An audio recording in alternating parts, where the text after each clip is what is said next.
Hey, Paul. Me and Adam have to ride up there and check that drift fence out today. You sound as if you don't want it. Well, Horse wants to follow up on a wolf sighting he saw over in the canyon. You still feel sure it was wolves, do you? Oh, sure, Paul. Ain't no coyotes ever go up in that country that high, and besides, them tracks is way too big. Well, it's possible. Old-timers insist there's still a lot of timber wolves up there. Boy, I sure would like to get a look at one of them. Well, if lack of game in the mountains has driven a pack down this low, we better do more than just take a look at one. I understand they can pull down a grown steer when they're hungry. That's right, Paul. Yeah, the miserable brutes that try to trap.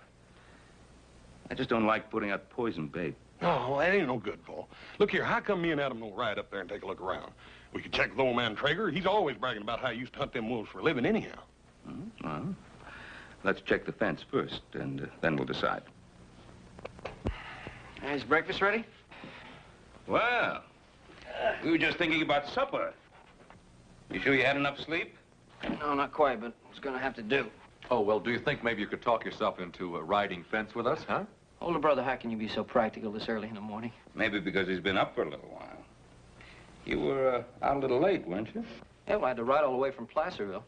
I stopped off at Mormon Flats to get something to eat. Ran into the Kincaids. Oh? Was that on purpose or accident? Well, it was a little bit of both.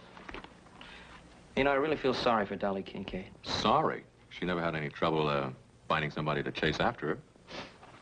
No, I think it's the other way around. I think she never had any trouble finding somebody to chase.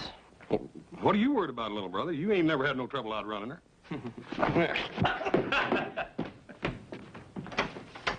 Why are you so worried about Dolly?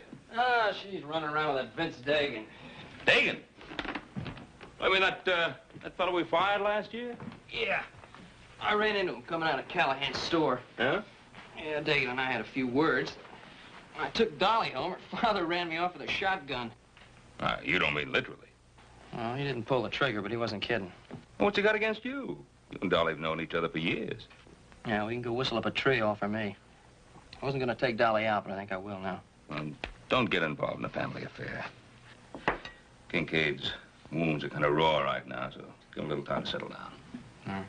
It doesn't seem right to me that she keep his daughter locked up like a prisoner just because he's mad at the whole world. Well, I don't say it's right, but you're not going to help Dolly any by waving a red flag in front of Kincaid's nose. I never thought about it that way. Tell you what, why don't you ride out tomorrow morning with Adam and Hoss? They're going out to check that wolf sign that Hoss thinks he saw up in the canyon. Now, what are you trying to do, Pa? Get my mind off Dolly Kincaid? And that's what you wanted me to do,